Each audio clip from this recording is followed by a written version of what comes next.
Hello friends, Radhe Radhe, नमस्कार। मैं हूं जो अपने यूट्यूब चैनल पर आप सबके लिए एक प्यारी सी नाच गीत लेके आया हूँ। अगर अच्छा लगे तो इसे कमेंट बॉक्स में जरूर बताइएगा। ओ सखी कौने गुनहिया रूठेला बाल माँ, सखी कौने गुनहिया रूठेला बाल माँ। पहली मानवली सासू मोरी अवली, पहली मानवली सासू मोरी अवली, सासू मोरी अवली, सासू मोरी अवली। गोड़े ताने चदरिया सुतेला बाल माँ, गोड़े ताने चदरिया सुतेला बाल माँ। सखी कौने गुनहिया रूठेला बाल माँ, सखी कौने गुनहिया रूठेला बाल माँ।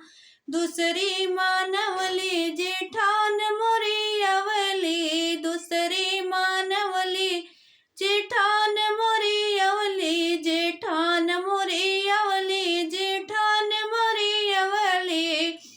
हथ ले ले घड़ियावा देखेला बाल माँ, हाथ ले ले घड़ियावा देखेला बाल माँ। सखी कवने गुनहिया रूठेला बाल माँ।